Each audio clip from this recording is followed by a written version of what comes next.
para Kita, inventou! É gol!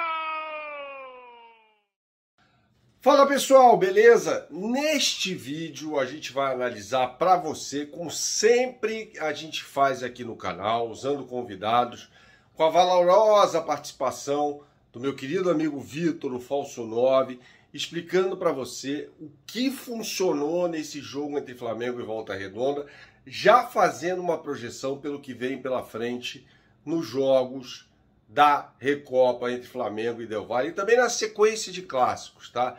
É muito importante essa reflexão que o Falso 9 vai trazer pra gente, porque parece que o jogo foi um horror contra o Volta Redonda.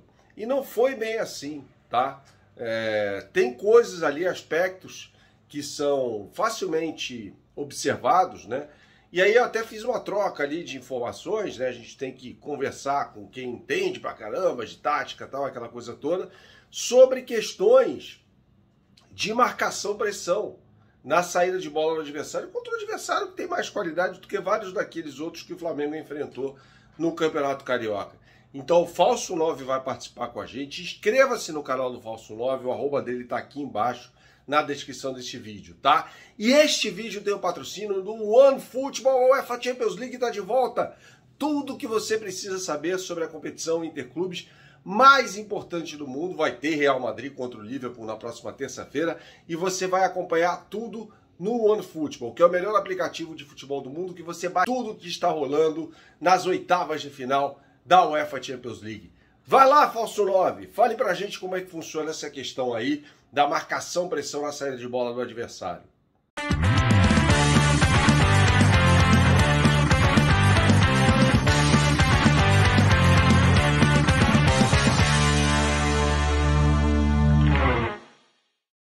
Fala, galera do canal do Falso 9, vamos falar de tática sem tatiquez.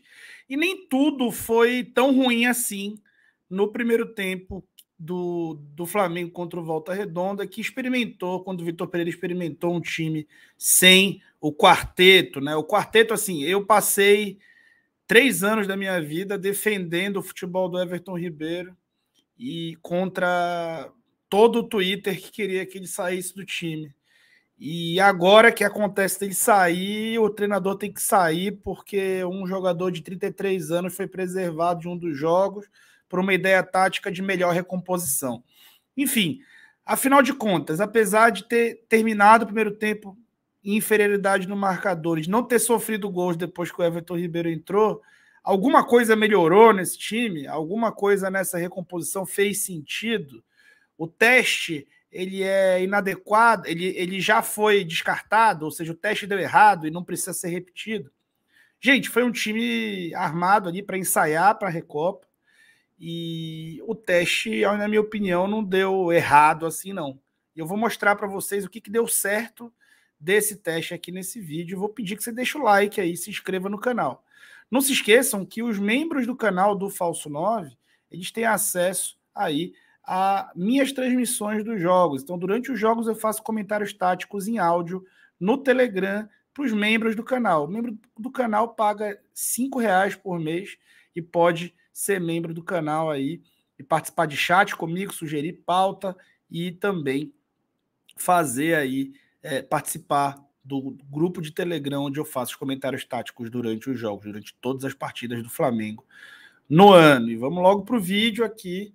Vamos chegar e mostrar para vocês o que deu certo. Aqui eu vou mostrar para vocês uma longa posse de bola do Flamengo, que durou 3 minutos. Eu até botei, deixei mais lento os lances, cortei algumas jogadas para vocês verem. O Flamengo atacando aqui em organização ofensiva, basicamente da mesma forma, quando chega nessa fase aí mais alta do campo, né, já numa fase, segunda fase de construção, progressão, como queiram, ele já alinhando 2 volantes aqui, então o Gerson e o Thiago Maia, né? Você alinha os 2 jogadores, e o Vidal baixando muito. Você pode ver que aqui nessa imagem o Varela não está aparecendo, né? Ou seja, o Varela já está afundado ali como um ponta do lado direito, assim como o Ayrton Lucas do outro lado. Ele tentou usar bastante a velocidade dos laterais ofensivamente e o 1 contra 1 dos laterais para ter um jogo de pontas e de amplitude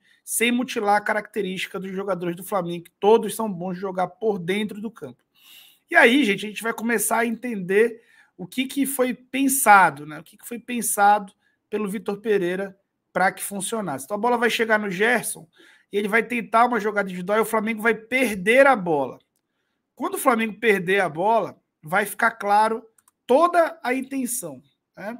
Então, o Flamengo, ao perder a bola, tinha os 5 homens já ali em amplitude, em alturas diferentes, para criar as diagonais de cobertura, ou seja, para esse cara que recupera a bola ter menos opções de passe, né, ter mais dificuldade para encontrar um recebedor para a bola.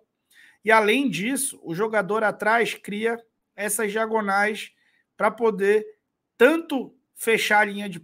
E Thiago Maia, que estava bem avançado aqui, esse foi um problema, inclusive, uma das coisas que não deu certo, eu vou falar no final do vídeo. O Gerson já estava numa segunda linha aqui também, pronto para fazer o perde-pressiona, caso a bola passasse dessa diagonal entre Arrascaeta e Thiago Maia. Então, o Gerson também já cobria uma área aqui importante. 9 homens do Volta Redonda aqui, mas nenhuma opção de passe segura. O jogador do Volta Redonda vai quebrar essa bola, né? Vai jogar essa bola lá para o Santos. E aí o Flamengo recomeça atacando. Gente, esse foi o segundo jogo do Flamengo com maior do Carioca, do Flamengo no Carioca, com maior quantidade de jogo em último terço do campo, né? Ou seja, foi um jogo que o Flamengo conseguiu atacar e atacar territorialmente bem, né? E aí a gente vai dizer o que aconteceu para não criarem tão bem. Aqui dá para ver claramente essa primeira linha de diagonais de cobertura. Então, os 5 homens de frente, ou seja, os dois laterais que funcionam como pontas, né, numa fase de progressão, né, já numa fase de criação do jogo, eles viram pontas. Os jogadores de meio, os 3 jogadores de meio trabalhando por dentro, muito próximos, e eles já posicionados nessas diagonais para poder recuperar, ajudar o passador a estar coberto. E aí, os 3 volantes, ou médios, ou meias, como você quiser chamar, fato que não são 3 brucutus, especialmente Gerson e Vidal, aqui posicionados nas diagonais para fechar as opções de passe, para limitar as opções de passe e compreender dentro da sua área ali de atuação um espaço que faz com que o passador evite esse passe ou, caso passe, contribui para uma recuperação de bola mais rápido. Então, o Gerson fazendo isso entre Pedro e Ayrton, o Vidal fazendo isso entre Pedro e Gabi, o Thiago Maia fazendo isso entre Arrasca e Varela, que nem na imagem está, mas está lá na ponta. E aí o que acontece? O Flamengo bem mais compacto, o Gerson já aproxima, e aí o Thiago Maia vendo aqui que o jogador que estava na sua área ali de atuação naquele momento, né, se aproxima, né, e deixa o Gerson aqui com 2, o Thiago Maia já lê a jogada, bascula aqui, ó, e faz a marcação. Perceba que o Gerson não fez o combate, né? Ele continua cobrindo e o time continua compacto. E aí o Flamengo recupera a bola já no campo do adversário e faz uma outra construção. A bola chega até o Varela, que está dando amplitude, e o Flamengo vai dar a bola na trave. Vejam como tem vários bate e rebate e a segunda bola sempre para o Flamengo, tá? Isso é posicionamento. O Flamengo finalizou 3 vezes na mesma jogada e teve uma longa posse de bola onde ele não foi incomodado por 3 minutos, né? Isso é muito tempo no futebol. Isso é pouca criação, tudo bem, mas foi um time mais compacto defensivamente. E a intenção era essa. Então foram criados vínculos mais rígidos. A gente viu no primeiro tempo do jogo menos trocas de posição. Então a gente viu menos vezes o Pedro e o Gabriel trocando, o Arrasca e o Gabriel, o Arrasca e o Everton Ribeiro, que é o cara que flutua muito e acaba estimulando trocas de posição. Então a gente viu um time menos solto, com vínculos mais rígidos, e esses vínculos especialmente eram utilizando os laterais pelos lados do campo. Então, o Varela avançava, fazendo a profundidade quase como um ponta, e para que ele pudesse avançar, o Vidal baixava quase como um lateral para iniciar as jogadas pelo lado direito. E aí, o Flamengo progredia para ficar com uma espécie de 4-1-4-1, que era um 4-3-3, que fica com um triângulo do meio aqui, com o Gerson, um dos meias, avançando, ao lado do Gabigol, e os dois pontas. O Vitor Pereira até reclamou que o Gabigol estava baixando muito, e ao baixar muito deixava com pouca gente dentro do bloco, e ao ter pouca gente dentro do bloco, o Flamengo não conseguia atacar tão rápido, mas é muito por conta dessa falta de troca de posição. Então o Gabigol se movimentava, mas não tinha ninguém que se movimentasse com ele por característica. O Everton é um cara muito importante nesse sentido. Do outro lado, mesma coisa, o Ayrton Lucas era um cara que avançava, só que o Gerson estava sempre um pouco mais avançado, então ele nem sempre baixava, era dele essa obrigação de baixar para que o Ayrton fosse. E aí, no outro contexto, acontecia com o Ayrton do outro lado a mesma coisa, e nesse caso o Gabriel abria e o Maia avançava. O Maia acabou avançando muitas vezes e a gente tem que entender um pouco mais o papel do Maia no time. O Vitor Pereira tem que entender um pouco mais aí se vale a pena ter o Thiago Maia nesse contexto de jogo. E aí, já numa fase de finalização ali, o Flamengo mantendo os dois laterais em amplitude, inclusive se você der um frame nos dois gols do Gabigol, especialmente no segundo, você vai ver que os dois laterais, que no caso, os dois jogadores de amplitude estão o tempo todo dando. Então, no segundo gol do Gabriel, Cebolinha está em campo, Cebolinha está lá dando amplitude pelo lado esquerdo, porque mudou a dinâmica, mas isso aí eu expliquei no vídeo de ontem. E aqui, o que acontece? Os três volantes, três caras de imposição física, de porte físico, de capacidade de posicionamento, e caras que avançam menos no campo, sempre posicionados para recuperar as diagonais. E os laterais já estão muito acostumados a esse vai e vem o jogo inteiro, então eles fazem a recomposição caso essa marcação alta seja quebrada. Fato é que a marcação alta do Flamengo funcionou, sim, muito melhor no primeiro tempo. Pô, mas o Flamengo sofreu gol no primeiro tempo, não sofreu no segundo, e no primeiro estava jogando de forma mais conservadora para ter a marcação alta melhor? Sim. Sim. Ah, pô, mas isso se explica como? Futebol, tá? O jogo da temporada que o Flamengo menos sofreu contra golpes foi esse jogo. Olha só. Olha só que loucura.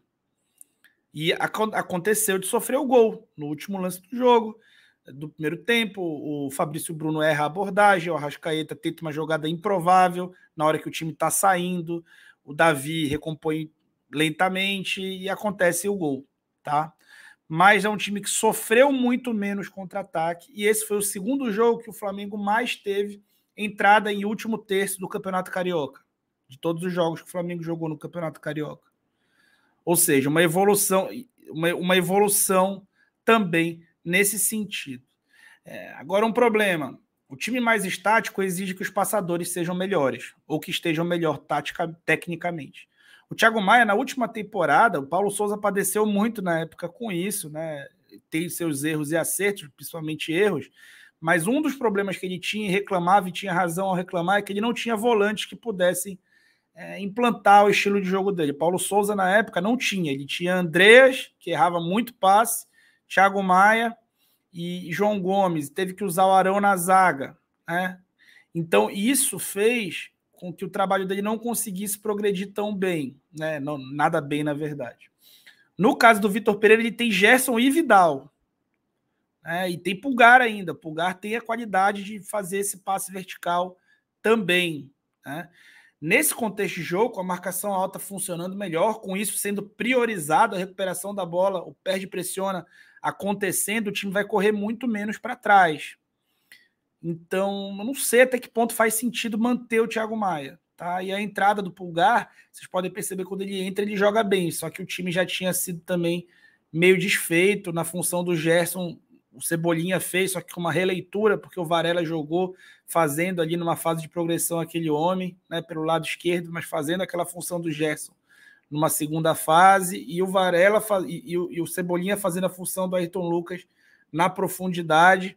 E aí o time ficou muito menos seguro defensivamente e não sofreu gol. Volta Redonda teve várias chances de gols, todas no segundo tempo, praticamente, e o Flamengo conseguiu não sofrer gols. Então, o futebol é um jogo holístico. Às vezes, o que é mais provável não acontece e o que é menos provável acontece, mas a gente precisa analisar com idoneidade, com honestidade intelectual e com uma capacidade de análise um pouco maior, que a gente não ganha do dia para a noite, a gente faz curso, a gente estuda e tudo mais. Tá? Então, se você acha que faz sentido alguma coisa que eu falei, comenta aí. Se você acha que não faz sentido, comenta aí. Respeito é bom e eu gosto, mas se não quiser desrespeitar, deixa pelo menos o superchat aí para eu te aturar. Tá bom? Beijo e fui.